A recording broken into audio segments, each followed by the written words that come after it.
أعوذ بالله من الشيطان الرجيم. بسم الله الرحمن الرحيم.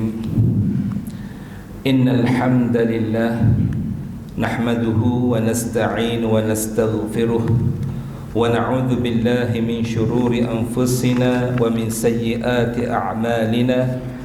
من يهده الله فلا مضل له ومن يضلله فلا هادي له.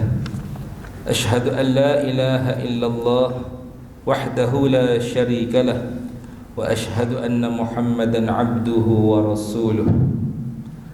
الحمد لله رب العالمين وبه نستعين على أمور الدنيا والدين، والصلاة والسلام على أشرف المرسلين نبينا محمد صلى الله عليه وسلم وعلى آله وأصحابه والتابعين ومن تبعهم بإحسان إلى يوم الدين. فإن أصدق الحديث كتاب الله، وخير الهدي هدي محمد صلى الله عليه وسلم، وشر الأمور محدثاتها وكل محدثة بدعة وكل بدعة ضلالة وكل ضلالة في النار. اللهم صل وسلم وبارك على سيد المرسلين وعلى آله وصحبه أجمعين، أما بعد. السلام عليكم ورحمة الله تعالى وبركاته.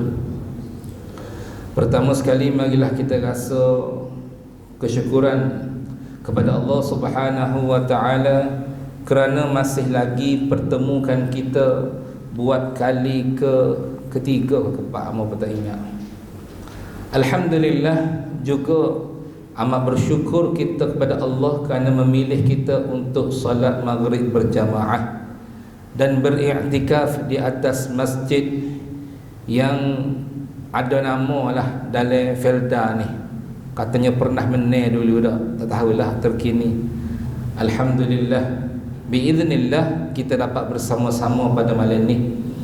Dan juga hamba ucap jazakumullah khairul jaza sekali lagi kepada pihak pengurusan masjid, Tok Ime, Tok Bila, pengerusi SU, bendahari, AJK, semua ahli jemaah yang tidak serik lagi menjemput hamba untuk berkuliah di Masjid Ciku 1 ni. Alhamdulillah, biiznillah kita dapat bersama lagi walaupun kali ke hak lepas lah, kali ketiga berkali. Agak terik sikit mungkin suara ke ataupun penyampaiannya mungkin lah. Kalau setengah-setengah tu ada katanya terik sikit malam ni, ada orang yang gitu. Tapi Alhamdulillah nampaknya tak serik juga, ramai mari malam ni seperti biasa juga. Alhamdulillah, inilah yang dikatakan pilihan Allah. Dalam ramai-ramai ciku ni banyak, maka kita pilih, Allah pilih ciku 1 untuk kita bersama. Dan dalam ramai-ramai ciku 1 pula ramai hak boleh mari sepatutnya, tapi Allah pilih kita untuk bersama-sama solat jemaah, dan Allah pilih kita untuk kekal bersama-sama dalam kuliah maghrib pada malam ni. Dan Alhamdulillah juga hak ni kita kena ucap sama-sama kerana iman dan istiqamah kita ni bukan perkara biasa-biasa sebenarnya. Walaupun kita rasa benda biasa je, semua amu ada semua tiap-tiap malam, tapi kalau Allah tak izin, walaupun hak sama-sama kita tak pernah tapi kalau Allah Ta'ala kata bukan rezekimu, aku tak pilih mu pada malam ni, maka nyagi buat senok perut, nyagi terbalik motor, nyagi buat gelecoh lokal, nyagi gelecohnya seluk-seluk awal pahu hujan, macam-macam, sakit pinggang, sakit kepala, kalau Allah Ta'ala tak izin. Tapi Allah izin kita bersama. Inilah kita hanya mampu merancang, pihak masjid mampu merancang, tapi Allah yang menentukan perancangannya. Allah Ta'ala atas kita. Alhamdulillah. Jadi kelas agama, memahami ilmu agama Allah ni, katanya Rasulullah, khairun min sittina sanah, lebih baik ataupun lebih afdal daripada ibadat sunat 60 tahun.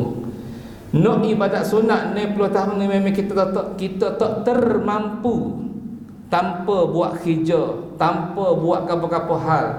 Tetapi Allah izin kita duduk dalam majlis ilmu. Alhamdulillah. Dan kalau kebiasaannya pada malam ni, amba tengok saat ni di TV lebih kurang duk birik saat ni, tengok lebih kurang rupanya malam ni malam baca ayat Yasin pada malam ni.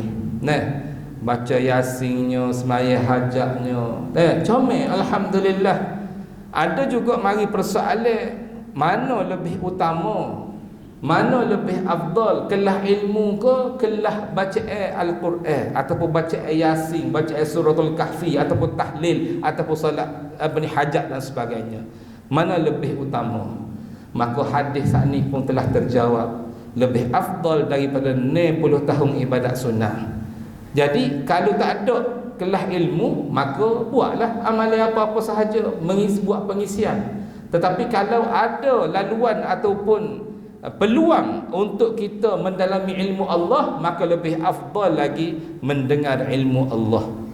Maka Yasin boleh baca masa mana? Lepas ni boleh. Surah Kahfi baca malam kat arah boleh, tak ada masalah. Tapi jangan tinggal sebaik-baiknya. Kenapa? Surah Yasin adalah qalbul Quran. Surah Al-Kahfi surah yang boleh menjadi pendinding kepada kita daripada fitnah Ad-Dajjal. Maka jangan tinggal. Dan nak buat solat hajat, boleh buat je lepas Isya, lepas pada ni. Nak buat tahlil, boleh buat je, tak ada masalah. Maknanya ada benda yang kita boleh buat lagi, tak kata kita tinggal belaka. Buat setakat kita boleh. Tapi utama ke pembelajaran ilmu agama Allah, itu lebih afdal. Jadi kalau sesi lepas kita mengenal ulama usul. Kita mengenal ulama usul telah pun lama huraikan pada beberapa lebih kurang bulan lepas tentang mengenali ulama usul, mengenali ciri-ciri ulama usul yang ditakuti, yang dibimbangi oleh Rasulullah sallallahu alaihi wasallam. Rasulullah bimbang, ana min ghairi dajjal akhwafu alaikum min ad-dajjal. Faqila, katanya sahabat, tanya lalu jawab sahabat, dah siapa dia Rasulullah? Katanya Rasulullah, aku lebih bimbang daripada Dajjal. Ada satu golongan yang aku lebih bimbang daripada Dajjal. Maka sahabat jawab, tanya selalu spontan, dah siapa dia Rasulullah? Kalau satu golongan yang lebih bahaya pada Dajjal ni. Maka Rasulullah jawab dah, kita huraikan dah pada bulan lepas, iaitu ulama usul, ulama jahat. Ulama jahat lagu mana? Ulama yang menyekat perkara-perkara baik.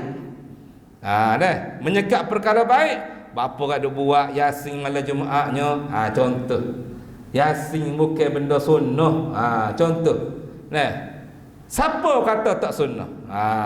Dia kata tak sunnah. Sebenarnya Yasin disuruh baca setiap hari, cuma kita je tak mampu baca setiap hari. Dengan erti kata lain, dalam kurungannya dia panggil min alif lesin. Dah malah nak buat lagu mana? Jadi apabila lagu tu paling-paling tidak pun malam Jumaat, kebut sayyidul ayyam, tak ada masalah. Bukan kita i'tiqad mewajibkan diri kita, umat Islam wajib baca Yasin setiap kali hari Jumaat. Malam ni membuktikan bahawa kita bukan buat Yasin setiap malam Jumaat. Malam ni ngajar, membuktikan bukan wajib. Situ kena ada sekali-sekala ngajar, bagus. Jadi boleh terjawablah kepada golongan yang cetek pemikiran, yang kecil pandangan, berasa supaya hebat. Kenapa mereka cetek? Kenapa mereka sempit pemikiran? Kerana mereka mengaji, cara pengajian mereka semakin tinggi semakin mengecil. Kalau siapa dia tak perasan, kerana mengejar sijil, maka dia mengecilkan, dia panggil spesifikkan ilmu dia. Kalau dia ambil contohnya bidang mula-mula degree bidang hadis, katakan contoh, maka bila master dia kena kecil lagi. Bidang hadis khusus apa dia pula? Perbezaan hadis, contoh pula. Kecil sikit. Sampai PhD kena kecil lagi. Diajar untuk kecil ke otak. Itu mereka jadi kecil sebenarnya pemikiran. PhD ni dia spesifikkan tajuk ataupun benda-benda yang menjadi pakar kepada dia. Tetapi dengan titlenya sudah pun PhD, sudah pun profesor, maka dia berasa mendapik dada, suruh boleh jawab belaka soalan hak orang tanya. Tak ada kata soalan. Alhamdulillah, kita sesadah ulah pada baru-baru ni. Jadi kalau katalah pesan ni hamba berlaku pula tiba-tibanya ada, tak kira lah. Tak boleh ustaz, dia ustaz lama dah mengajar sini cikgu satu ni. Zaman berzaman, zaman tok kita lagi. Tiba-tiba ia berubah fikiran, ia terpengaruh dengan fahaman-fahaman apa ni puak ulama usul ni, maka dia terpengaruh, dia pun dalam ngajar dia pun selit benda-benda hak Nabi tak buat, kita tak usah buat lah, takut jadi bid'ah. Jadi kalau bid'ah ni kena ingat, kullu bid'atin dalalah wa kullu dalalatin finnar. Setiap benda yang Nabi tak buat yang baru tu bid'ah, maka setiap bid'ah itu adalah sesat, maka sesat masuk neraka. Adik kakak muslimin muslimah, ayo haji baca haji, jangan kita bahasa sedap sangat dia buat ke. Contoh tiba-tiba mari lagu tu, kalau sekiranya mari lagu tu, maka kita fahamlah bahawa mereka ataupun beliau membawa fahaman daripada ulama usul. Maka amroyak dah 2 bulan lepas, kalau berlaku begini, maka ambillah keputusan yang segera. Yang pertama, pihak masjid ambil tindakan, suruh berhenti terus, walaupun sudah pun 50 tahun dah mengajar, suruh berhenti terus. Kerana apa? Kerana boleh menyesatkan, sesat dan menyesatkan umat. Dah. Yang kedua, tak asyik berhenti sebab lama dah, ataupun guna kabel mufti tu. Contoh, kabel tu, kabel PM10, katakan contoh, nak juga mengajar di Ciku 1 ni, contoh. Jadi, tu email tak boleh buat ke apa, AJK masjid tak boleh buat ke apa, guna kuasa tinggi lagi, maka gunalah kuasa-kuasa semua yang ada atas masjid ni. Bangun serentak, jangan biada seorang buat atas masjid, maka secara automatik dia akan berhenti mengajar. Inilah benda yang bahaya. Itu petikan ataupun kita panggil huraian daripada yang kita mari pada bulan lepas. Jadi bulan ni lagu mana pula? Buat kali pertamanya amal dijemput untuk kuliah di kubur pada pagi esok. Tak pernah lagi hayat hidup berkuliah di kubur.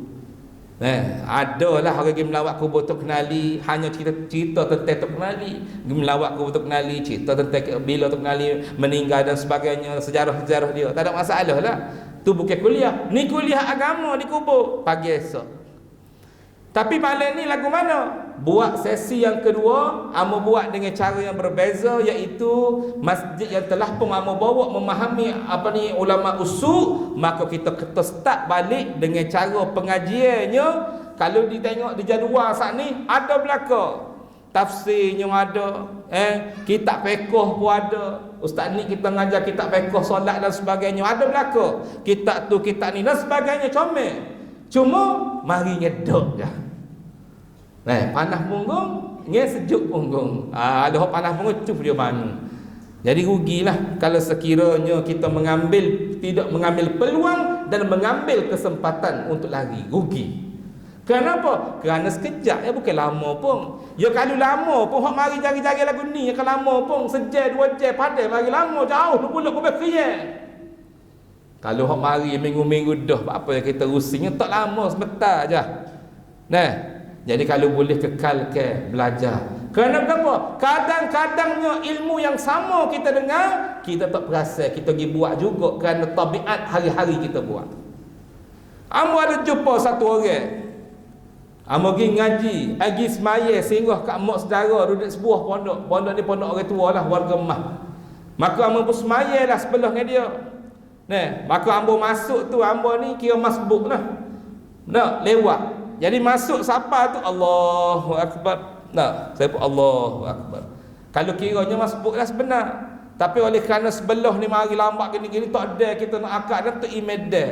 Terus tidak, tak ada masbuk pun. Tapi tak apalah, kita nak ambil juga pahala i'tidal. Ada juga orang bila mari lewat tak ada dah. Tu merokok dah. Tunggu dulu, tu bangun pula. Atau muten baru. Rugi. Sebenarnya terus semaya. Kenapa? Setiap perbuatan kita ketika semaya, maka dikira pahala oleh Allah Subhanahu Wa Taala. Semaya juga. Ni peluang kita boleh semaya lebih daripada 4 rakaat. Kalau kita sengaja buat 5, 7, hak tu hak betul-betul bid'ah. Wa kullu bid'atin dalalah. Kullu kita dah terang dah pada minggu lepas. Kullu yang dimaksudkan dalam hadis ni bukan kullu majmu', tetapi kullu jami'. Kalau dalam bahasa ilmu mantiq. Dikaji ulama, kenapa? Kerana kullu ni tak munasabah kalau semuanya bid'ah. Sebab banyak berlaku benda baru di zaman Rasulullah. Banyak juga berlaku benda baru di zaman sahabat. Belum lagi zaman tabi', belum lagi zaman tabi'in, belum lagi zaman para salafus salih dan sebagainya. Maka ulama berijtihad bahawa kullu yang dimaksudkan dalam hadis yang kamu baca tadi bukan kullu majmu', tetapi kullu jami'. Sebahagian maksudnya. Sebahagian mana? Sebahagian adalah benda yang kita tambah suka-suka hati. Kita berasa nak warung malam ni tak cukup 4 rakaat semaya Isya, nak semaya lebih sikit pada malam ni. Maka tidak boleh tetap hanya 4 sahaja, maka kita tambah dengan sengaja 5, haram. Kecuali kita mari lewat saat itu imam i'tidal, kita bersemaya sami Allah, imam sami Allah alhamidah. Minta maaf hamba pula sami Allah alhamidah. Tutup imam baru kita makmum. Takbirlah kita Allahu akbar. Atau terus duduk i'tidal. Nah, sami Allah alhamdulillah rabbana lakal hamd. Tak saya baca pun tak apa. Terus berdiri saja, turut perbuatan saja pun dapat pahala. Tidak sia-sia. Okay. Itu yang pertama. Semaya, tu semaya ke apa semua. Jadi, apa yang menjadi kewajipan kepada kita? Kenapa perlu sangat kita ngaji ilmu agama ni? Kerana ia menjadi tuntutan wajib kepada kita. Siapa-siapa yang tak ngaji ilmu agama Allah, fardu kepada kita 3 benda. 3 ni kalau kita tak buat secara sengaja, saja-saja kita tahu dah benda ni wajib tapi tak sibuk juga. Kerana duk sibuk dengan kelapa sawit, kerana duk sibuk dengan projek-projek, duk sibuk dengan kerja-kerja duk belakang rumah, duk tanam jagung, tanam apa, tanam pisang dan sebagainya. Maka mereka ataupun kita yang buat lagu tu duduk dalam dosa yang tanpa henti-henti. Ada dosa hari-hari, dibawa dosa sama-sama. Sebab apa? Sebab kita tak sibuk. Masa ada saja kita je antara Isya hingga Maghrib, sekejap je pergi dengar ilmu Allah. 3 benda yang wajib. Tafsir sunnat muakkad, hadis sunnat muakkad, apa lagi? Tajwid sunnat muakkad. Yang wajib kepada kita kena tahu. Yang pertama, fiqh. Ini wajib kepada kita sekadar memahami ilmu untuk kehidupan ibadat wajib kita. Kita kena ngaji, kena tahu bab semaya, kita kena tahu bab puasa, kita kena tahu bab zakat, kita kena tahu bab-bab apa ni yang kewajipan kepada kita, yang rukun kepada kita. Itu yang wajib. Pertama, kenapa fiqh wajib? Kerana kalau tak buat jadi tak betul. Bila tak betul maka tak sah, maka saja sia-sia perbuatan kita. Itu yang pertama, wajib. Jadi fiqh ni menjadi wajib, bukan wajib lari. Kita kebanyakan bukan cikgu satu lah, masjid lain. Nah, start jatuh email naik. Tu email apa ni, penceramah mari pengkuliah duduk dalam. Apa ni satu-satunya meja kuliah suruh duduk lekop ni. Tak ada ni tempat lain setakat Amagi lah musim Malaysia. Tak ada ni meja kuliah ni duduk siapa kau? Duduk belakang ni, mana duduk dalam kita ni meja. Supaya kod dah, hang ngaji masuk kod sekali duduk dalam. Lebih kurang ni. Tu imam bro. Penceramah ni suruh supaya duduk jawab kau hakim ni. Bahasa baru, bahasa debat bagus ha. Jadi baru bahasa kita kecek benda hak benar. Tak se kecek benda belawak. Yang pertama, fiqh wajib untuk kita memperbetulkan amal ibadah kita. Yang kedua, kita perlu ngaji ilmu akidah. Bukanlah kita sampai jadi alim sekurang kita tahu bahawa Allah ni wujud bila makan, tidak bertempat. Wujud tidak bertempat, faham molek, dan tidak ada dahulu, tidak ada apa ni, dilahirkan tidak, akhir pun tak ada, awal pun tak ada. Bukan bersifat makhluk. Kita kena tahu bahawa Allah Ta'ala ni sentiasa ada dan sentiasa melihat kita. Tu tujuannya. Supaya apa? Supaya kita terjaga dalam ibadah kita. Itu akidah. Perlu kita tahu sekadar kita memahami i'tiqad kita. Bukan ikut-ikut dah.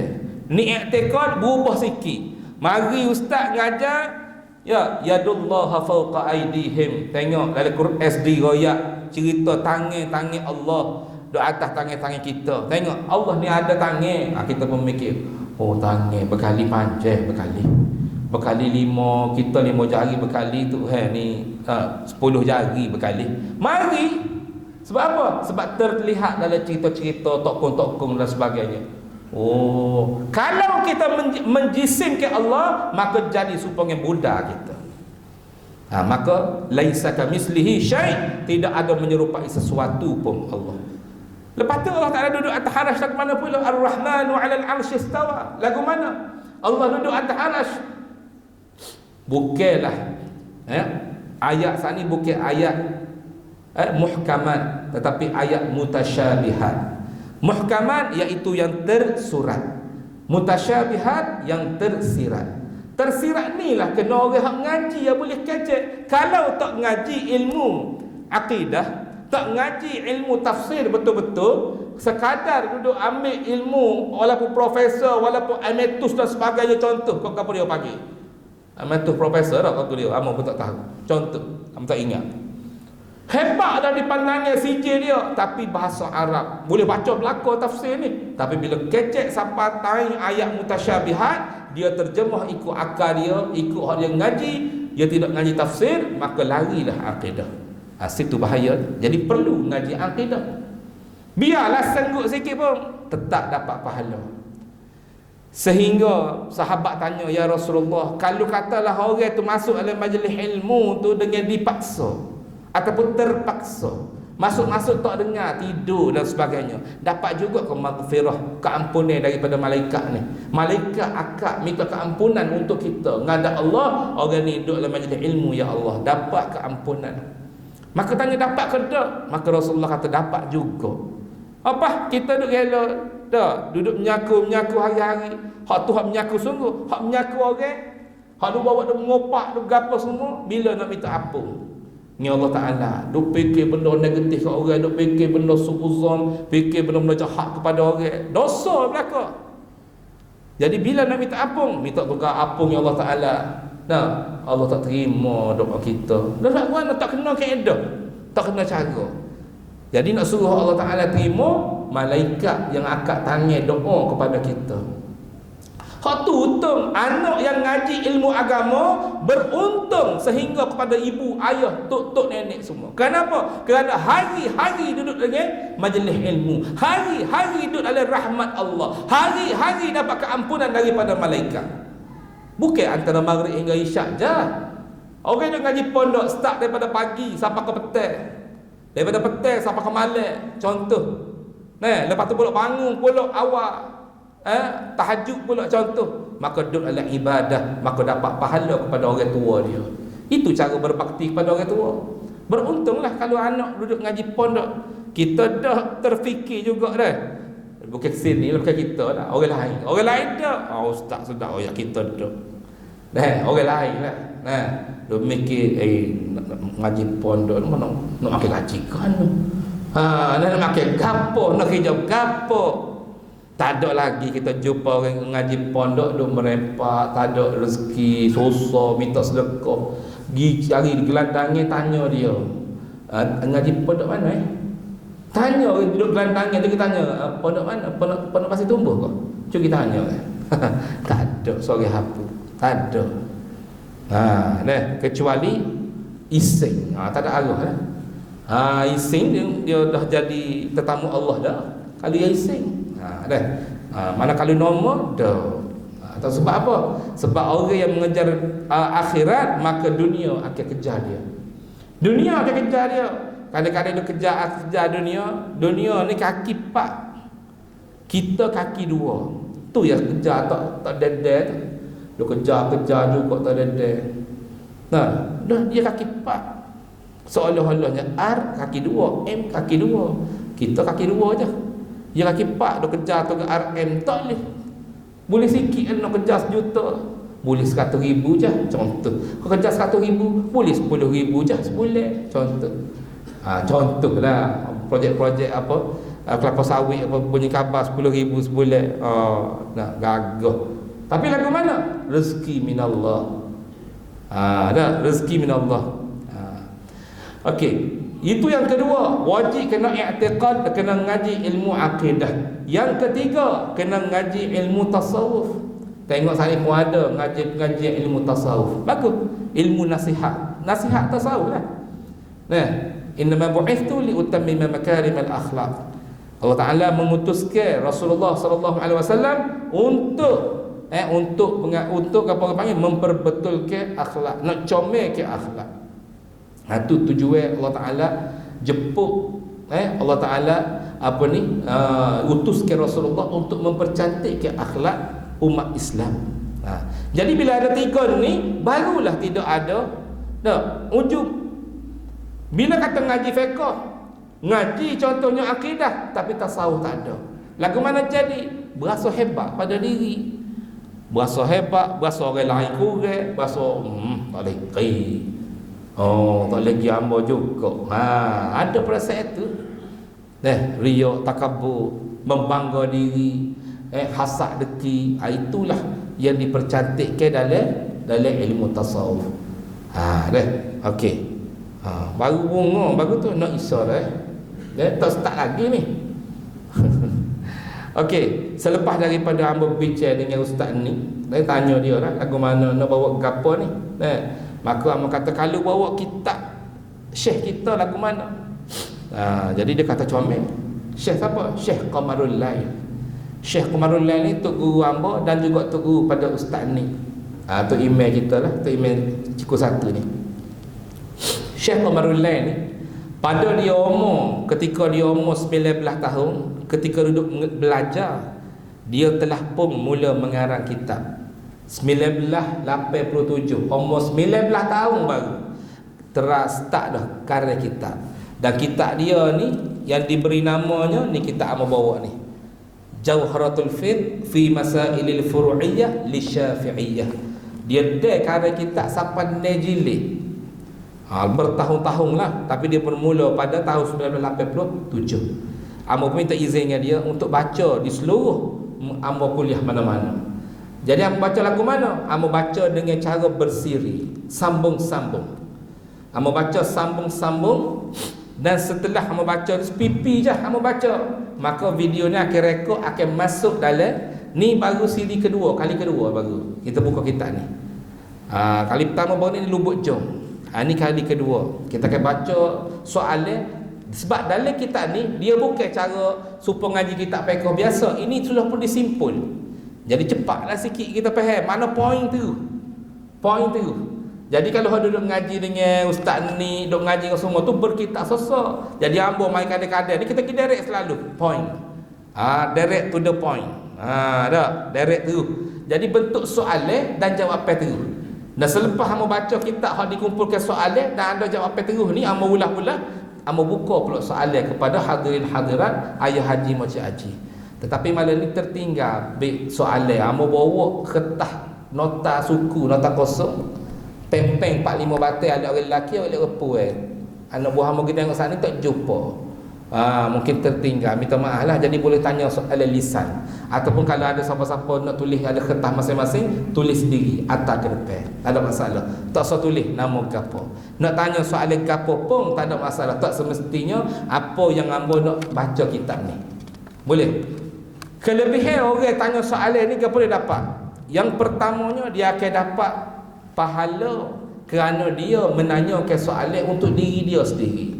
Dia nak mencari ilmu Allah, dapat pahala dia sendiri. Yang kedua, setiap orang yang dengar soalan dia, hamba baca dan hamba jawab, memberi kefahaman kepada orang. Kalau kata 100 orang dalam masjid ni, kalau ada katalah 200 orang masjid ni, semua dapat pahala kepada orang yang menanyakan soalan. Nombor 3, dapat juga pahala kepada orang yang jawab. Nombor 4, orang yang jawab ni bukanlah ingat belaka ilmu hak ngaji. Banyak lo kita harus duduk saril laba, duduk ramak dalam mari.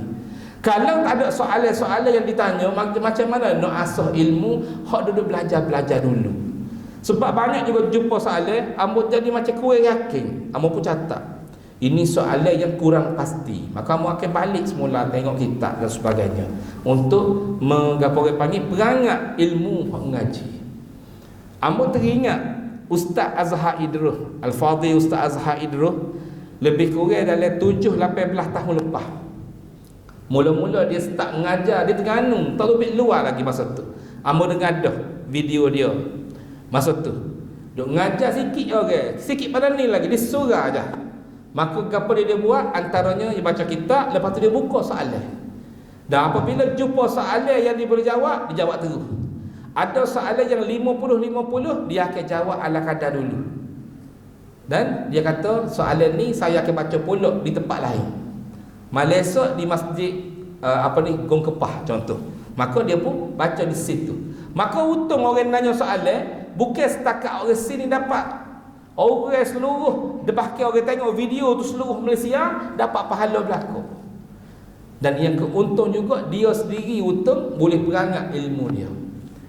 Dan yang kelima, kelebihannya adalah jika jumpa soalan yang tak ingat langsung, tak yakin 100%, maka dipospon juga dan dijawab di tempat lain juga. Maka untunglah siapa dia tanya soalan. Jadi siapa dia tanya soalan, selekeh, tak ada masalah. Cuma kalau orang jauh, kena mari dekat lah. Kalau lisan, kalau boleh tulis. Ataupun kalau nak WhatsApp pun boleh, nombor telefon Amuri. Ada nak WhatsApp, ada akan tanya. Kalau ada WhatsApp, Amuri nombor telefon. Takut lagi ni lagu online juga, boleh juga, tak ada masalah. Nah, okey. Jadi insya-Allah malam ni Ambo akan jawab soalan lah kalau ada soalan-soalan yang bermain di minda. Okey. Kita sambung kitab ni dulu dah. Minggu lepasnya kita start dengan bab rukun. Rukun qauli, rukun fi'li. Jadi kita bincang tentang bab rukun qauli, rukun fi'li. Ini pun ramai orang tak yakin ataupun ramai sangat tak faham tentang bab rukun qauli, rukun fi'li. Hak tu hak mau buat contoh. Hak duduk apa ni takbir Allah ya lah tu. Sebenarnya sekarang dengan telinga dia aja Allah, tak perlu dah waswah-waswah. Tu rukun qauli tu. Rukun fi'li pula perbuatan satu persatu, bahkan hak lagi hak biasa masjid-masjid pun tunjuk ketika sujud terakhir. Sujudlah sujud. Maka kena lipat jari kau tidak. Bahkan hukum dia gapo dia. Dah. Amo yang lalu. Hukum ijma'-nya dah. Mana hukum dalam mazhab Syafi'i boleh dikatakan 90% ataupun 95% mengatakan wajib kena lipat jari. Tak lipat jari maka tidak sah ketika sujud, duduk dalam rukun lagi. Tetapi ada juga pendapat seorang ulama masyhur, nama apa tak ingat, ada tanda tapi tak bawa kertas, tak ingat. Ada seorang ulama masyhur, ulama mujtahid mutlak yang boleh mengeluarkan fatwa. Dia kata sah, ada masalah. Bunyi ke apa?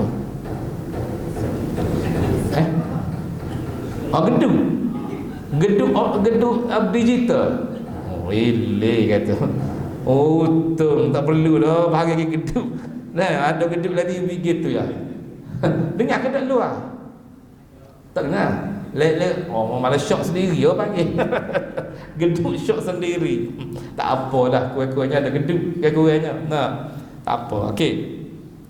Jadi ramai juga tak faham tentang bab semaya. Lagu mana nak semaya atas kursi? Lagu mana nak semaya duduk kaki dalam sah ke duduk kursi dalam sah? Lagu mana boleh ke tak semaya atas kursi? Sebab qiyam yang pertama. Yang pertama qiyam. Betul tak? Wajib kena qiyam bagi yang mampu. Lagu mana pula kalau tak mampu? Tu kita bicara ni. Dah. Kalau tak ada soalan lagu ni, dia akan jadi tertanya-tanya. Sebab ngaji kita dia slow lambat. Kita pak soalan kita ni, pak kita pemula mengata. Kita duk tertanya-tanya benda kursi, tak gigi kat kursi. Meja pun tak gigi. Sofa kursi. Nah, maka kursi tak faham dan sebagainya. Jadi kita pergi soalan. Contoh macam bab sembahyang. Bagi orang yang berkuasa untuk berdiri, mampu berdiri, maka kaki dia kena duduk dalam saf. Tapi bagi orang yang tak mampu berdiri, maka kursi dia kena duduk dalam saf. Punggung dia kena duduk sama dengan saf. Cuma bila dia duduk punggung saat ni, tak ada masalah lah kepada saf lain. Tapi kalau dia duduk kaki duduk dalam saf, kursi dia duduk dalam belakang, maka mengganggu jiran di belakang. Betul tak? Jadi pertama sekali, cara lagu mana nak buat? Di tiang ni, ni paling comel ni. Dia molek muat saf kursi, dah bubus ni. Jadi sini wakah untuk orang duduk kursi ni. Ni tiang ni comel benar. Bubus kursi, kaki duduk diri, tangan duduk, tangan nak rokok, ibu duduk. Rokok boleh lagi biasa. Biasanya orang tak boleh lipat lutut. Sakit lutut, tak boleh lipat. Sakit lutut, sakit kalau lipat, apa sombak orang sarah ke apa semua sekali, kadang-kadang dicampur kepada pemakaian kita sebenarnya asal. Jadi esok insya-Allah kuliah duha di Masjid At-Taqwa ke? I'tikaf at-taqwa ni, surah atau masjid i'tikaf lah. Lepas pada habis kuliah tu, kita nak buat demonstrasi air.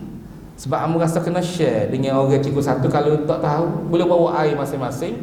Nak tengok air rumah kita nak minum hari-hari ni tahap mana sebenarnya. Kamu belajar ilmu ni kena nak tunjuk, insya-Allah. Siapa dia nak tahu, pakat pergi belakang. Lepas kuliah tu kita akan tunjuk demonstrasi air. Sebab hak ni lah antaranya hak punca jadi sumber saluran darah. Kerana air yang kita minum ni macam-macam. Tak boleh nak tolak toksik dalam tubuh. Kita makan macam-macam. Tu esok insya-Allah. Siapa dia ada masa, selesai kuliah duha dah. Juga kita baca kitab ni cuma sambung. Jadi tak ada lah kata baca hak tula, baca sambung. Dah. Okey. Jadi kalau tak boleh lipat lutut, tak boleh sujud, maka kena duduk atas kursi. Duduk atas kursi ketika tu. Tak diri pula. Gitu. Okey. Soalan kita sambung daripada soalan kita ni, waqala al-musannif rahimahullahu taala fi darin amin ya rabbal alamin. Kitab ni dikarang oleh Syekh Qamarul Lail, dan dia dikarang ni orang yang memupuk semangat mula-mula menyebabkan dia mengarang kitab sampai 6 jilid. Ni jilid pertama baru ni, 6 jilid. Bukan jari-jari orang juga boleh buat ni dah. Kupu betul segala soalan-soalan. Okey. Haji Suhaimi bin Muhammad sain dia, buku siap. Karya entah mahir bab fiqh, entah karya. Jadi dia suruh baca Fatihah kepada Syekh Suhaimi bin Muhammad ni. Kenapa? Beliau ni adalah abang sulung kepada Dr. Zulkifli, mantan Menteri Agama. Abang sulung dia. Lepas tu guru dia jadi rujukan ketika tu, iaitu Tuan Guru Haji Hasan Ismail. Yang ketiga, dia suruh baca juga kepada Haji Muhammad Yusuf, iaitu Haji Mak Syurga. Hadiah juga Fatihah ni, kita akan baca sama-sama Fatihah. Hadiah kepada mufti pada ketika tu, iaitu Datuk Haji Ismail Yusuf. Dan kita baca juga Fatihah ni, hadiah juga kepada Syekh Qamarul Lail bin Muhammad sendiri. Hadiah juga Fatihah kepada pengarang kitab Fathul Mu'in, menjadi rujukan utama, iaitu pengarangnya Syekh Zainuddin bin Abdul Aziz Al-Malibari. Dan yang keempat, seterusnya hadiah juga kepada pengarang kitab kedua menjadi rujukan, iaitu kitab I'anatul Talibin, kitab besar, iaitu Abu Bakar Syata Ad-Dimyati. Ni salah seorang tu guru kepada Tok Kenali. Tok Kenali dia belajar pengarang kita I'anatul Talibin. Dan kita hadiahkan juga kepada Tok Kenali sendiri, Haji Muhammad Yusuf bin Ahmad, dan juga kepada ibu ayah kita, tok nenek kita semua sekali. Bisirril Fatihah. A'udzubillahi minasyaitonirrajim. Bismillahirrahmanirrahim. Alhamdulillahirabbil alamin, arrahmanirrahim, maliki yaumiddin. Iyyaka na'budu wa iyyaka nasta'in. Ihdinas siratal mustaqim, siratal ladzina an'amta 'alaihim ghairil maghdubi 'alaihim waladdallin. Amin. Okey. Selesai kewajipan perjanjian saya dengan Tok Guru nak baca kitab dia boleh. Tak saya bayar tapi nak suratul Fatihah. Selesai lah. Okey, mari soalan dia je apa dia? Mudah bagi kita faham, ambo itu ke bahasa Kelantan mudah. Lagu mana gak cara solat orang bisu? Kesenang gitu kata kita direct lalu. Tak ada dok mai maka syekh tu royak, syekh ni royak. Nah, ini direct lalu. Ini untuk kita ni. Lagu mana nak semaya bagi orang bisu untuk rukun qauli ni? Nah, dan juga orang sakit dan solat orang yang diikat. Lagu mana? Bila terikat nak semaya ke tak? Tak boleh semaya, dah kena terikat ataupun kena gari lah ni. Dah kena gari nak semaya juga. Lagu mana nak semaya juga? Ya ke boleh. Boleh orang tuduh kita contoh. Duk gini dah orang tuduh kita. Kita tak buat pun, tapi sebelum apa-apa sayang orang masuk semaya, nak kena semaya. Bila kena waktu zuhur contoh, maka dekat nak asar dah, maka wajib semaya. Pahai semaya tak ada lagu mana, maka wajib semaya juga walaupun tak ada air semaya. Dia panggil semaya hormat waktu. Sama juga duduk atas kereta, duduk jam atas kereta, duduk atas flyover. Nak berhenti tak boleh jam. Rapat, buka pintu dah ni pun rapat, ala kiri pun rapat. Motor pun kalau dengar zoom lalu. Maka kena semaya atas kereta. Ini ramai orang-orang luar siapa tak semaya. Bila Allah bisa tegar biasa, maka tak semaya terus. Ramai mana tak semaya teduh jadi biasa pada tak semaya. Jadi main-main. Orang buat kajian 82% rakyat Malaysia tak semaya. 82%, hanya 18% sahaja semaya. Orang Islam tu, orang yang ada dalam IC orang Islam. Lagu mana kalau kena ke anak cucu kita? Tu kita kena kemah kita dulu. Dah. Hukum tak semaya esok kita jawab di Masjid At-Taqwa esok. Ada ni lagu mana kalau tak semaya. Tapi malam ni amu baca dulu soalan ni. Okey, orang bisu, orang terikat dan juga orang sakit, lagu mana nak semaya? Dan adakah sah dia kata solat daripada mereka ni kerana tidak dapat melafazkan rukun-rukun? Kalau orang bisu tak dapat mendengar kerana dia bisu, tak sah ke rukun qauli? Dan tidak dapat juga melakukan rukun-rukun fi'li. Orang terikat nak laku rokok sujud lagu mana? Nak sujud lagu mana? Sembel lah. Lagu mana nak buat? Jadi jawapan dia ni adalah semua rukun-rukun qauli dan fi'li saat ni yang kita buat saat ni, yang tersebut tersebut dahulu adalah diwajibkan ke atas orang yang mampu melakukan sahaja. Jadi kalau tak mampu, maka tak ada masalah. Sama juga semaya saat ni, rukun qauli, rukun fi'li, qiyam. Tak mampu, maka kamu dah atas kursi saat ni, tak ada masalah. Duk kecek tu kat balah sama sendiri. Hak ni kata haram, hak ni kata boleh, hak ni kata makruh, hak ni kata haram, macam-macam. Mana benda asal dia hanya kepada yang mampu sahaja. Okey. Lagu mana? Ada pun orang bisu, orang sakit, tenang. Contoh, orang yang diikat dan seumpamanya tidak wajib melakukan dengan sempurna, bahkan ia dilakukan mengikut qadar kemampuan masing-masing. Hanya semua rukun-rukun itu ghalib dilakukan oleh orang yang sempurna kejadian, yang tidak ada perkara yang menghalangnya. Jelas tak? Tak ada benda yang menghalang dia, maka baru boleh. Menghalang ni daripada melakukan. Jika tidak mampu memadai dengan hati. Lagu mana? Orang kena ikat saat ni. Dah nak rokok tak boleh, dia ikat pula di kursi. Contoh dia gari di kursi pula. Lagu mana nak semaya? Hari semaya pun tak boleh. Cik, tolong cik, saya nak masuk asar dah cik, saya tak semaya suruh lagi ni cik. Contohlah, kalau hak polis, hak apa ni, gapo orang panggil, hak polis jenis berimeh, hak jenis peheh, ramah. Bukan kata ke polis tidak, tapi hak berimeh pun ramah. Dia wi ambil semaya, dia wi semaya dan sebagainya. Tapi ada ramah juga polis yang tak peheh benda ni. Benda belum pasti lagi tokel ada. Dia kata gapo ni, pernah hamba dengar daripada orang yang kena serbu ke rumah dia. Dia bukan tokel ada. Dia jual ubah. Tapi bila dituduh sebagai pengedar ada, maka dia kata, bila kata nak minta nak semaya, bini dia pakai kain kano semaya, kena gari juga. Maka minta nak semaya, dia kata, nak semaya gapo tokel ada. Nak semaya gapo tokel ada.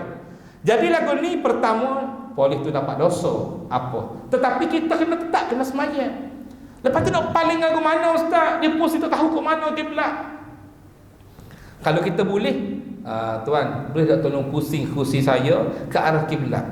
Contoh, kalau boleh. Cara apa nak mayanya? Mu takkan ada. Contoh. Tak. Maka kita pun boleh semaya ikut hati. Kita semaya sami Allahu hamdah, Allahu akbar. Contoh, Allahu akbar. Baca Fatihah. Habis Fatihah, Allahu akbar. Sami Allahu liman hamidah. Semaya. Biar boleh bekerja. Maya gapo dia lagu tu? Ni cara semaya darurat cik. Hormat waktu. Itu cara dia. Okey, tu soalan yang pertama. Malam ni dua soalan je, kerana panjang. Kerana masa amulah panjang dah saat ni. Soalan yang seterusnya mari pula. Hak saat ni jelas tak? Kada kuat jelas. Ada tak jelas tak ada masalah. Boleh akan tanya je. Kita semua nak beranak dah mari banyak kali dah kenal dah. Kalau jumpa bocor tayar tepi jalan, amu rasa berhenti. Kalau tak berhenti juga tengok, ustaz Hafiz lah, aku ingat dia waktu dia kuliah cikgu satu. Cara biar mampu kata dia cara boleh lah kata dah. Goliknya berhenti. Mana ustaz? Enjin pun apa? Bocor tayar ke? Bocor tayar. Kita ada spana, ada sebagainya. Hak tu untungnya. Tu amun nak musim nasihat nak suruh kena biar seni kalau ada masalah apa-apa. Tak boleh minta tolong. Ta'aruf dah. Soalan yang kedua dia mari, gapo diakah hukum difardukan solat ni apa? Apakah hukum difardukan solat 5 waktu ni? 5 waktu sehari semalam, dan apa dia hikmah 17 rakaat daripada solat fardu? Kita ni hak wajib baca setiap hari. Yang wajib kepada orang Islam memuji nama Allah 17 kali sehari, wajib, tak boleh kurang, wajib. Apa dia? Alhamdulillahirabbil alamin. Dah surah Fatihah. Sekiranya masbuk lah. Sekiranya muwafiq kalau masbuk tak ada juga nak buat mana. Kalau muwafiq, mana kita ada dengan qadar Fatihah, maka kena baca. Bila sebut masbuk muwafiq, ramai orang duduk kelabu tak faham lagu mana masbuk, lagu mana muwafiq, lagu mana lewat, lagu mana tu petu email. Jadi amo nak jawab ni lewat dah iso. Jadi amo rasa kalau orang ada soalan panjang, gi esok di surah kita ada masa panjang, lepas habis tu kita dan boleh tengok air buat demonstrasi air, boleh pergi tengok. InsyaAllah kita tengok air di Ciku 1 lagu mana, air Kelantan ke, air botol ke, ikutlah bawa belakang kita teh, insyaAllah. Dah 3 jenis kita teh. Orang kata air dengan minyak tak boleh bersatu. Esok hamba tunjuk air dengan minyak boleh bersatu. Bukan bersatu bermaksud boleh buang minyak dalam. Orang masalah apa? Allahumma salli ala sayyidina Muhammad, masalah jantung, sombak, masalah urat, hok sombak sakit sani, masalah apa lagi? Masalah kolesterol tinggi. InsyaAllah ada penyelesaian dia. Allah Ta'ala buat manusia ni dengan bijak pandai, tak buat untuk membantu sesama manusia. InsyaAllah esok amba share esok. Okey, hikmah 17 rakaat sehari semalam ni, apa dia? 17 rakaat bermula subuh 2, asar 4, zuhur 4, asar 4. Kecuali hari Jumaat lah. Manakala hari biasa 17 rakaat. Kalau hari Jumaat 15 rakaat. Zuhur 4, asar 4, isya 3, Maghrib 3, isya 4, subuh 20. Jumlah dia adalah 17. Gapo dia hikmah dia? Okey. Hukum difardukan solat 5 waktu sehari semalam ke atas umat Islam, umat Nabi Muhammad sallallahu alaihi wasallam, ialah kerana rahmat dan kasih sayang Allah kepada umat Nabi Muhammad sallallahu alaihi wasallam yang berumur pendek jika berbanding dengan umat-umat terdahulu yang berumur ratusan tahun dan ada yang sampai ribuan tahun. Hebat. Umat Nabi Muhammad ni digandakan walaupun 17 kali je, tetapi digandakan setiap bacaan, setiap rokok, setiap perbuatan.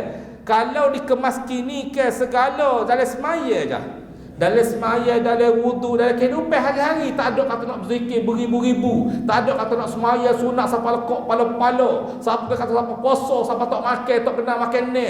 Bukan. Buat semaya hari-hari saja pahala berlipat kali ganda, tetapi dengan cara betul. Waktu kena ngaji, bermula daripada ambil wudu, biar tepat gapo dia sunat pada wudu, biar kata kena pada wudu lagu mana kita nak dapat kelebihan berwudu ni. Allah Ta'ala menyucikan seluruh jasad kita, bukan Allah menyucikan hanya tangan tempat-tempat kita kena air sahaja. Ada hadis ada hadis yang menceritakan sekiranya kita menyebut nama Allah setiap kali kita berwudu, tempat-tempat kita kita sebut semua nama Allah, merayu, paling kurang minta ampun tak pada Allah, ampunlah dosa aku yang buat ke tangan ni ya Allah, dari hati kita. Komo ya Allah, ampunlah dosa aku yang buat daripada mulut ni ya Allah, ampunlah dosa. Kecek semua. Maka janji Allah dalam hadis mengatakan bahawa orang yang menyebut nama Allah ketika berwudu, maka Allah Ta'ala akan menyucikan seluruh jasad dia, rohani dan jasmani. Bagi orang tak sebut, dia tak dapat pahala kelebihan dicucikan sana, hanya kecuali tempat kena air sahaja. Itu kelebihan berwudu. Semaya gapo sunat, wudu sana sunat, siwak. Ramai mana orang tinggal siwak atas mari, bulu katu habis, tumbuh rupuk dah. Tengok ke kampung lembu pun berebut nak kekah. Dah, tumbuh rupuk dah siwak atas mari. Orang balik Mekah tu kat pergi tu kat Allah sukanya orang pun hadiah. Pergi selah kayu siwak kayu sugi Kita pun balik siwak pula tu atas mari bulu katu habis. Dah pula. Walhalnya kelebihan sangat-sangat banyak siwak. Salatun bisiwakin afdalu min sab'in bila siwakin. Orang yang bersiwak sebelum daripada solat ataupun ibadat-ibadat lain, maka dia akan dapat pahala 70 kali ganda daripada orang yang tidak bersiwak. Orang kita bersiwak, kita semaya 2 rakaat, orang bersiwak dah pahala dia lebih afdal ataupun menyamai kepada orang yang semaya, orang tidak bersiwak semaya 70 rakaat. Okey, untung tu kita mari ibadat semaya masjid ni nak dapat 27 kali ganda. Siwak dapat 70 kali ganda. Maka rugi kalau tak buat. Contoh. Dan setiap rokok biar betul, i'tidal biar betul, tak ada kata buat. Ni semua ni perbuatan ni dapat pahala sunat belaka. Tapi kalau katalah rokok lebih-lebih kurang, tak sah pula. Kita boleh sentuh lutut, tapi kita duduk pergi paha saja. Kalau kadar boleh sentuh dah lutut, maka dimaafkan sah. Tetapi kena tahap tu paling kurang lutut. Dah. Tapi kalau memang rokok sikit je, tak ada siapa kalau lutut, dia sentuh paha je, maka batal sembahyang. Contoh, kecuali sakit. Dah. Supaya rokok, sujud, kaki lipat dan sebagainya. Okey. Jadi kelebihan saat ni, katanya dalam jawapan ni, walaupun umat Nabi Muhammad sallallahu alaihi wasallam berumur pendek, namun ibadat mereka digandakan berlipat kali ganda pahalanya berbanding umat terdahulu. Contohnya ada lagi. Solat fardu yang 5 waktu itu 1 digandakan 10. 5 berarti 50. 5 berarti 50. Gapo dia? Sebut alif lam mim. Alif 10, lam 10, mim 10. Tu sebab banyak ke sebutan dalam sembahyang, maka setiap tu dapat digandakan 10 10 10. Kata ulama dalam mazhab Syafi'i, kalau di luar pada sembahyang dapat 10 kali ganda. Tapi kalau dalam sembahyang ditambah pula 10 kali ganda pula. Dan dengan kerana berwuduk tambah pula 10 kali ganda pula. 30 boleh dalam sembahyang. Dah. Ataupun ketika duduk saja pun dengan ada sembahyang dapat 30 kali ganda. Okey. Maknanya kalau alif lam mim dapat 90. Maka paling kurang kita untuk rumah niat baca Quran bismillahirrahmanirrahim alif lam mim atau buat dapat dah. Kalau ikhlas betul-betul lah dapat dah 90 kali ganda. Kayanya Allah Taala bui banyak nak bui. Kita yang buat geda. Sebab apa tak buat? Sebab tak tahu. Kadang-kadang mikir nak suruh nampak, nak suruh Allah Ta'ala saya mikir nak pergi bersabih lah, ya aku tak ada, nak maya banyak, ya aku tak ada. Sebenarnya keedah kena je, boleh pahala berkali-kali ganda. Okey. Ada pun hukum, ada pun hikmah. Hukum hikmah lah. Ada pun hikmah 17 rakaat pula ialah kerana hendak apa ni? Tampung. Dah. Okey, nak tampung ataupun nak tutup tempat-tempat yang cuai seseorang itu dalam beribadah kepada Allah semasa jaganya, iaitu 17 jam dalam sehari semalam pada ghalibnya. Hak kita tolak tidur 24 tolak 17. Mana balance kita kata makin tidur lah. Jadi kita lara, kita buat kerja, tak ingat pada Allah. Jadi 17 jam ni ghalibnya kehidupan seharian. Maka hikmah dia adalah untuk backup, untuk tutup kepada lubang yang kita lara pada Allah seharian kita. Dengan 17 kali saat ni digandakan. Itu salah satu hikmah dia. Semasa jaganya 17 jam dalam sehari semalam pada ghalibnya, iaitu 12 jam waktu siang hari, 3 jam mulai daripada jatuh matahari dan 2 jam waktu sebelum fajar. Ni kita sedarlah kita bangun. Setiap rakaat itu menjabarkan kecuali dan melakukan dalam hidup semasa beribadah kepada Allah Subhanahu wa taala sahaja dalam sehari semalam. Allahu a'lam. Okey. Jadi nak royaknya kelebihannya nak backup seharian kita. Tu antara hikmah kelebihan dia. Kelebihan kenapa sembahyang 17 kali sehari. Okey, jadi hak tu untuk makluman sahaja, tidak menjadikan wajib kita tahu pun. Cuma kadang-kadang tertanya-tanya, apa kat sembahyang Zuhur 4 rakaat? Apa kat sembahyang Maghrib 3 rakaat? Apa anak ada kelebihan fadilat ataupun hikmah tertentu. Gitu.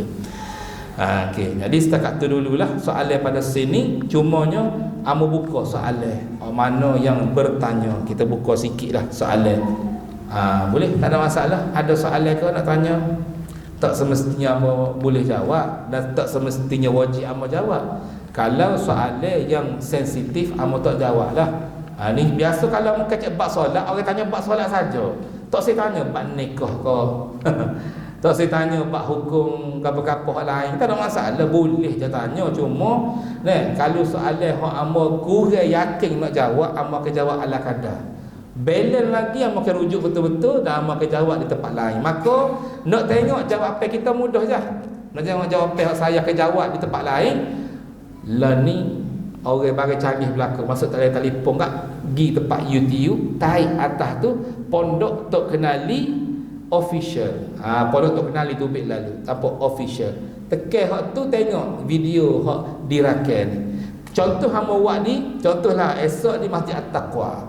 Contoh, tapi tak adalah nak upload selalu. Mungkin balik pondok minggu depan kita akan masuk soalan duduk di Masjid Taqwa. Tapi kalau contoh soalan hamba kena bawa dulu, contohlah ni, kita akan tulis bawah description dia, tekan tulis soalan Masjid Ciku 1. Contoh, gapo soalan ni? Kau hamba tak yakin jawab ala kadar so, ataupun memang soalan hamba tak berani jawab langsung. Dua soalan tu hamba akan bawa ke depan.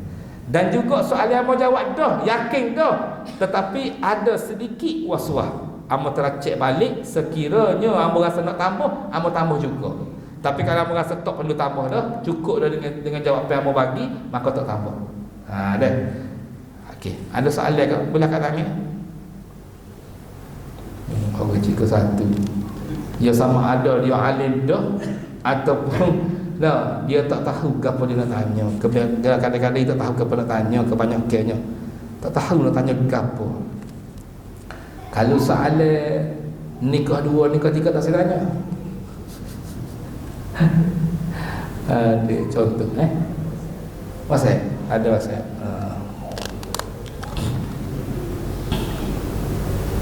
Ada WhatsApp dah. Ada soalan dalam WhatsApp. Okey, soalan. Ustaz, kalau kita dengar kuliah ceramah dalam YouTube, dapat kelebihan macam di masjid juga ke? Bagus soalan ini. Okey. Kelebihan pertama, kelebihan menduduki dalam masjid, menduduki dalam majlis memahami ilmu agama Allah, maka dapat pahala kelebihan tertentu. Hebatlah sebab kita ada lebih daripada 60 tahun dan sebagainya. Ibadat sunat dan sebagainya. Lepas tu duduk pula atas masjid ni daripada maghrib sampai isyak tanpa bercakap. Hanya duduk dalam majlis zikir atau majlis ilmu tanpa bercakap tentang keduniaan kosong-kosong, duduk atas masjid, maka akan dibina rumah di syurga Allah Subhanahu Wa Taala untuk kita. Antaranya lah banyak kelebihan. Apa pun tak ada nak baca Okey. Sekarang ni sama kau dapat pahala dengar dalam YouTube. Dapat pahala, tetapi dia panggil dapat pahala mendengar ilmu agama. Bermakna orang mari dengar sini dapat 2 pahala. Pertama, duduk dalam majlis suku, mendengar tu suku. 2 pahala dapat. Okey. Kalau dia mari sini, dia tidur. Mari duduk tidur. Contoh, maka dia hanya dapat duduk dalam majlis ilmu, tapi tak dapat pahala mendengar ilmu. Jelas? Maka orang yang mendengar ilmu kok YouTube kok Facebook kok boleh pahala juga. Tetap boleh pahala, tapi pahala memahami ilmu agama Allah. Mendengar ilmu agama Allah. Dah dapat pahala, bukan sia-sia, dapat pahala. Bahkan orang yang tanya soalan saat ni, orang lain dengar dalam YouTube, kita dapat pahala walaupun sejuta dengar pun, maka sejuta kita akan dapat pahala. Ni soalan ni contoh ditanya dalam WhatsApp contoh. Siapa dia nak tanya soalan, amba bagi ikut YouTube juga, ni WhatsApp, nombor telefon amba 019 31 31 445. Siapa dia nak WhatsApp lah. Soalan kedua, apa fadilat memakai dan menggunakan ridak? Ridak ni. Ridak ni lah. Apa gapo orang panggil fadilat memakai ataupun menggunakan fadilat? Okey. Hanya ini antara amalan Rasulullah sallallahu alaihi wasallam dan juga amalan para sahabat. Para sahabat menjadi sunnah. Jadi kelebihannya dapat pahala. Cuma pahala sebanyak mana amba tak berapa pasti. Banyak mana kalau nak juga, tapi yang merasa cukup dengan kita faham bahawa itu adalah amalan sunnah yang kita akan dapat pahala gandaan daripada Allah Subhanahu wa taala. Tetapi tidak ada pahala khusus pakar ridak dapat 50 ko. Setakat ni amba tak jumpa lagi. Tapi amba cuba carilah, kalau jumpa membaca pula tempat lain insya-Allah. Setakat ni amba tak tahu. Ada soalan.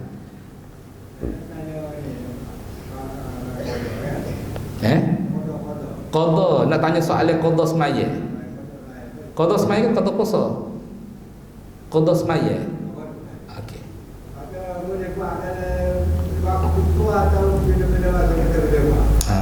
Ni pun soalan yang sangat comel. Sebab biasa kolik kita dengar, kita semaya zuhur, kita pun semayalah qada zuhur 2 rakaat, zuhur 2 rakaat, 4 rakaat. Kalau subuh kan qada subuh 2 rakaat. Dia ada 2 soalan sebenarnya ni. Bila tubik gitu, kalau pada waktu subuh, lagu mana boleh kau semaya qada waktu subuh? Kita tak boleh semaya sunat dah lepas pada subuh. Tapi dengan soalan yang masa ni dapat jawapan dah. Semaya sunat tak boleh, semaya qada boleh. Cuma jadi fitnah lah. Tiba-tiba tu email sudah pada semaya, dia pun duduk sebelah. Allahu Akbar. Bagai bid'ah lah. Semaya sunat lepas subuh tu email. Situ benda. Jadi kalau nak qada boleh, tapi mengelak daripada fitnah, eloklah orang tak ada kan qada, ataupun duduk tempat nusuk qada, tak ada masalah. Lepas asar, lepas masuk mana pun boleh. Pertama. Yang kedua, waktu saat ni boleh kau tukar-tukar. Waktu asar nak semaya hak subuh, waktu pas subuh nak semaya hak waktu isya. Contoh, boleh kau dah. Okey. Jawapan dia kita iklan dulu. Iklan dulu. Semaya ni adalah benda yang menjadi hutang dengan Allah Subhanahu wa taala.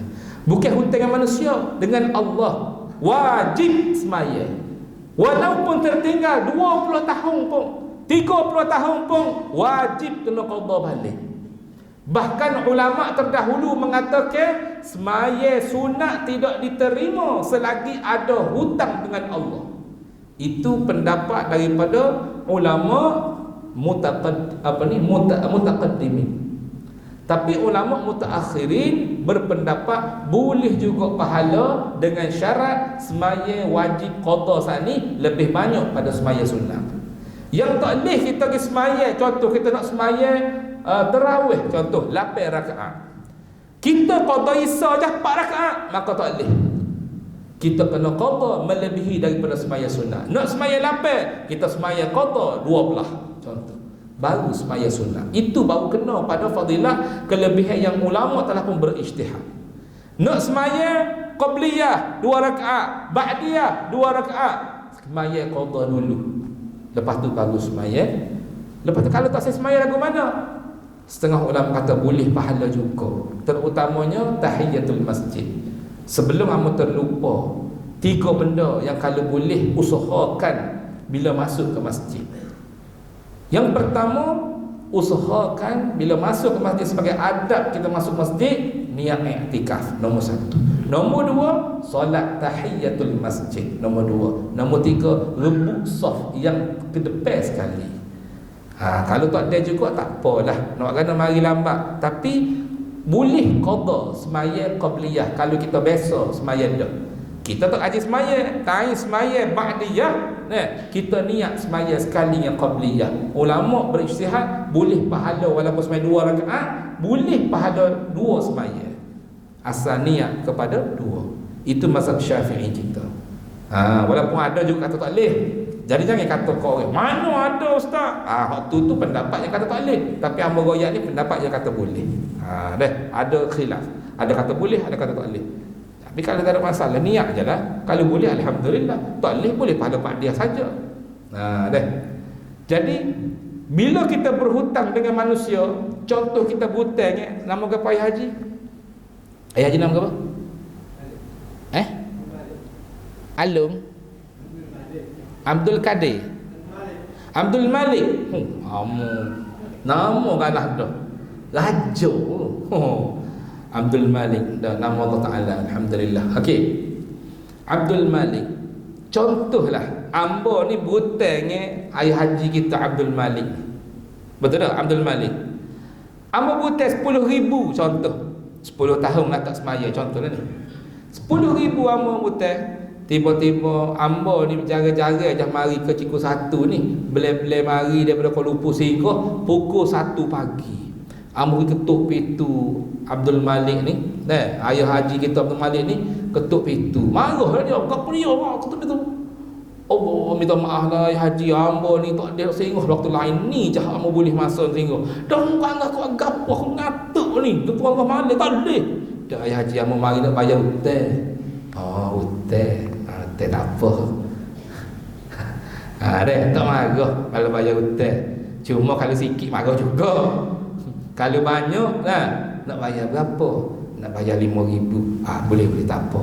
Tak apa kalau mula-mula nak pukul 3 pagi pun tak apa. Macam nak gerak aku main tahajud lah ni, bagus lah, boleh pahala kamu. Boleh pahala selalu punya nak bayar duit. Contoh kata dah.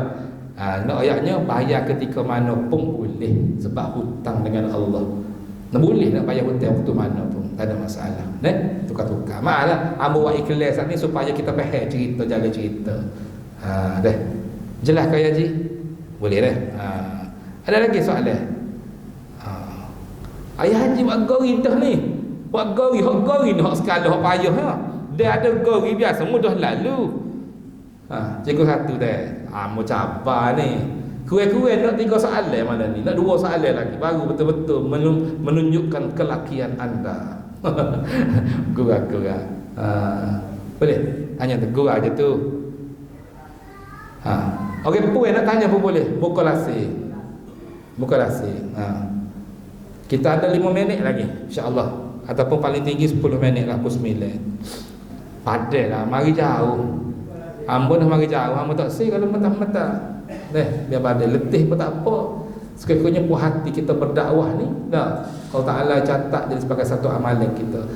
Muslimat, mojah kita, Kak Ayah, Kak Amah, Kak Adah, Kak Noh, Kak Nah, ada masalah? Kak Adah dia, ni nama-nama glamour tu biasa ada. Setiap masjid ni ada Kak Ayah, Kak Amah, Kak Adah, Kak Joh, Kak Su. Ada belakang tu. Ada soalan? Soalan kiring tak apa. Kiring kaya haji tu soalan. Ada ya haji? Tak ada soalan. Tak saya tanya soalan lagu mana hukum suami nikah lain ni. Suami nikah senyap-senyap lagu mana hukum? Banyak soalan boleh tanya benar. Cuma kaku tak tahu juga apa. Ustaz, yolo ko semua apa ni kahwin dua ni sunnah. Saya tanya soalan tu. Tak saya jawab. Kata dia apa jawab. Tapi apa jawab dah ni macam takwa baru ni. Mari bulan lepas apa jawab dah. Sokok kakak. Tak apalah. Dia tak ada soalan, kata ada masalah lah. Amba rasa setakat tu dululah. Puas hati dah lah. Puas hati. Jadi esok insya-Allah kita akan sambung lagi baca kitab soalan jawab apa ni, dan amba akan buat cari soalan hak daripada hak orang menanya. Kalau amba sebut bab masbuk muafiq faham belaka dah. Kau kan mungkin sentuh sikit masbuk muafiq Boleh ke amba sentuh sikit? Kau faham belaka dah. Boleh. Kau sakal dengan hunggo dah. Ha. Masbuk ni adalah orang yang tupai tu imam. Muafiq ni orang yang dah baca Fatihah. Kadar baca Fatihah adalah kadar suratul Fatihah. Jadi kalau kita ni mari, sebab ada soalan di Lubuk Jom baru ni, dia tanya, ustaz, lagu mana hukum kita akad takbir? Dah lah akad takbiratul ihram selepas tu imam akad takbir. Dia kata sekali dengan tu imam. Sekali tak boleh dah. Dia kena tu imam akad takbir dulu. Kalau awal pada tu imam tak sah. Sekali dengan tu imam ada kata haram, ada kata tak sah. Haram lain, tak sah lain dah. Tapi ada kata haram, ada kata tak sah. Tapi akad takbir selepas imam akad takbir. Dia pun akad takbir Allahu Akbar. Maka tu imam baca cepat. Ada ke tak berlaku? Ada dah. Tu imam baca cepat. Wasal pula. Tak ada waka-waka. Bismillahirrahmanirrahim. Alhamdulillahirabbil alamin. Arrahmanirrahim. Maliki yaumiddin. Iyyaka na'budu wa iyyaka nasta'in. Ihdinas siratal mustaqim. Mu betul ada sekat tu ya. Masuk kami muda dah sampai waladhdallin dah. Allah ni tak ada lah, ada 5 dah. Okey. Jadi kalau tu imam baca cepat sangat, kita tak ada baca. Lagu mana dia kata tiba-tiba tu imam rokok dah. Tu imam rokok dah. Maka kalau bukan kesalahan dia, maka dia sepatutnya, maka dia ni ijma' lah. Hak paling ramai pendapat mengatakan dimaafkan baca Al-Fatihah saat ni, dia boleh rokok sekali. Dia jadi masbuk hukum dia. Sebab apa? Sebab bukan kesalahan dia. Tetapi kalau kesalahan dia, tu imam baca balik dah Bismillahirrahmanirrahim. Alhamdulillahirabbil alamin. Dia ni pula Bismillahirrahmanirrahim. Alhamdulillah. Contoh. Maka tu imam pun rokok dah. Maka kesalahan berada pada dia. Bila berada pada dia, dia adalah muafiq dan dia wajib untuk menghabiskan suratul Fatihah. Dia tidak boleh melebihi daripada rukun ketiga. Kalau sekiranya rukun ketiga dia tu imam sudah pun terangkat kepala, dia baru rokok, katakan contoh. Ataupun terangkat dah kepala, dia pun akak lah. Sujud kedua dah. Dia sujud kedua, tu yang pun Allah nak sembahyang, nak bangun kedua dah. Dia pun cakap Allahu Akbar rokok, maka batal sembahyang dia. Batal sembahyang dia kali rokok juga. Jadi lagu mana cara dia? Ada 2 cara. Kalau kita lambat sangat sampai tu imam sujud yang kedua tu, maka jangan dia terakak, kita kena rokok selalu. Ataupun tak payah rokok, terus sujud selalu pun tak apa. Terus sujud selalu. Sebab rakaat tu tidak diterima, maka kena ganti semula. Tidak dikira rakaat tu. Dia panggil rakaat lara. Yang kedua, jawapan ni mau jawab dah, tapi mau jawab pendek, tak ada jelas. Mau jawab malam ni kena masuk dalam YouTube ni. Soalan matlub ujung. Okey. Dia kata jawab sekali benda yang kedua, dia berasa nak perhabis juga Fatihah dia, sebenarnya tak jadi dah sebenarnya. Tapi bila tu imam akad kepala, dia jangan rokok. Maka dia terus tunggu, maintain, tunggu duduk diri, tu imam terus bangun dulu, dia pun bacalah Fatihah. Selepas tu macam semaya semula, tu imam pun baca Fatihah dulu baru dia baca pula. Tetapi kena ingat, dia tak kira rakaat tu, dia panggil rakaat lara, rakaat yang lalai. Jadi 5 rakaat, tapi tak putus tu imam, tak batal. Yang batal lagu mana? Tu imam akad kepala, kita pergi rokok, batal sembahyang. Situ. Dah.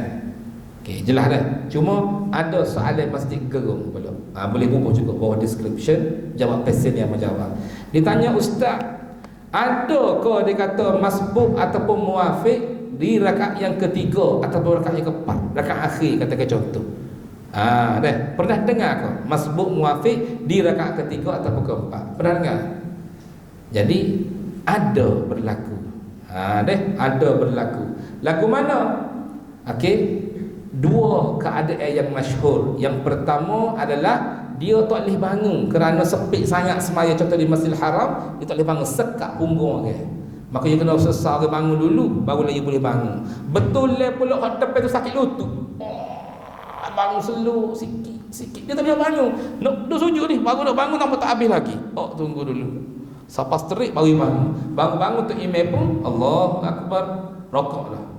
Maka dia adalah masbuk. Dia boleh rokok terus.